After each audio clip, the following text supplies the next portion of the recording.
Salut. La semaine dernière, on te montrait plusieurs extraits des vidéos à venir sur cette nouvelle saison YouTube. Et on te demandait laquelle tu avais envie de voir en priorité aujourd'hui. Et vous avez été tellement nombreux à nous demander les vidéos de voyage. Tellement nombreux, il y a eu une personne qui a fait un commentaire. Et d'ailleurs, Christophe, on te remercie. Et grâce à toi, on vous emmène découvrir aujourd'hui Amritsar, qui a été notre première étape en Inde. Une ville absolument fascinante, pleine de contrastes, un vrai plongeon en Inde. Enfin, j'en dis pas plus et je te souhaite un bon voyage. Salut, nous c'est Mel et Arnaud, deux amoureux de la nature et du voyage.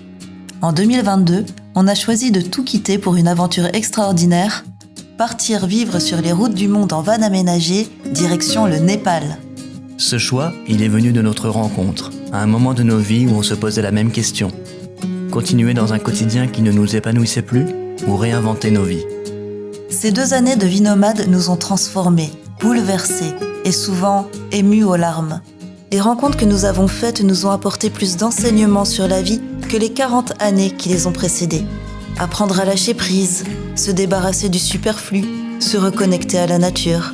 Elles nous ont montré à quel point être est plus enrichissant qu'avoir.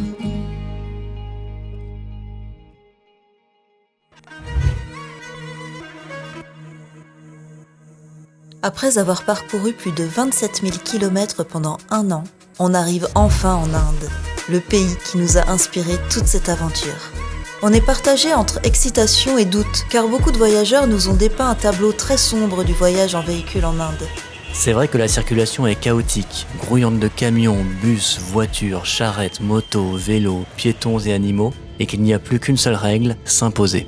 Mais ce n'est pas nouveau pour nous. La circulation dans les villes iraniennes et pakistanaises nous ont donné un avant-goût de ce Capharnaüm, et on s'y fait vite. Il suffit de prendre son mal en patience et garder une attention constante à tout ce qui se passe.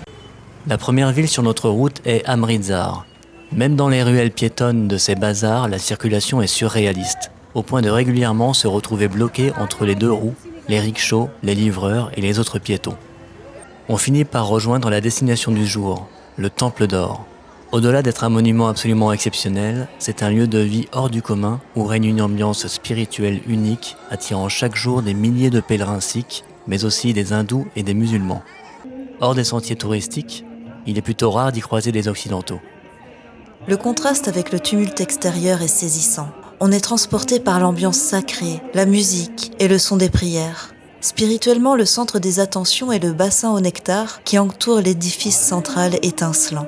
Encerclé par une passerelle de marbre, ces eaux sacrées auraient des pouvoirs de guérison. Trônant au centre du bassin, le temple tient son nom des 400 kilos de feuilles d'or qui le recouvrent. Pour y pénétrer, il faut emprunter le pont du Gourou, long de 60 mètres et dont la file d'attente s'étend bien au-delà, ce qui nous décourage de le visiter. Mais le temple d'or n'est qu'une infime partie de l'immense complexe qu'est l'Amandir Sahib. Nous faisons la rencontre de Navin, un pratiquant sikh local qui s'y rend tous les jours. Il se fait une joie de nous faire découvrir le lieu et nous donne une multitude d'informations sur son fonctionnement.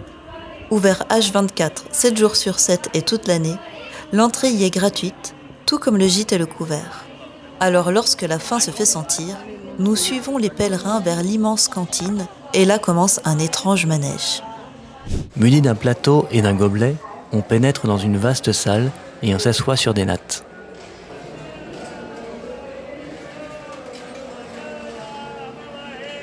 Les bénévoles passent distribuer des galettes, de l'eau, du dal, des fruits, des boulettes de légumes et du riz au lait. C'est délicieux. Ici, pas de couvert. On mange à l'indienne avec les doigts. Une fois le repas terminé, on dépose nos assiettes à la plonge et les lieux sont balayés avant l'arrivée du prochain groupe de pèlerins. Une expérience vraiment surprenante qu'on te recommande vivement. L'ambiance hypnotique et sacrée du Temple d'Or nous apaise et nous fascine. Ici, on perd totalement la notion du temps, au point d'y rester jusqu'à la nuit tombée, lorsque les bâtiments s'illuminent, sublimant encore davantage la magie des lieux. En ressortant, on découvre Amritsar sous un nouveau visage, illuminé de toutes parts par les guirlandes et les néons. Mais on est épuisé, et on décide de prendre un rickshaw pour retourner au camion, dans une circulation toujours aussi chaotique. Cette première étape en Inde est un véritable baptême. On est totalement immergé dans tous les contrastes de ce pays. Une omniprésence de la spiritualité, du sacré et des traditions qui sont confrontées à une réalité démographique, sociale et économique hors norme, d'où résulte un fourmillement incessant et un brouhaha épuisant. Et ce n'est que le début de notre visite qui nous réserve encore beaucoup de surprises, de rencontres et d'expériences captivantes.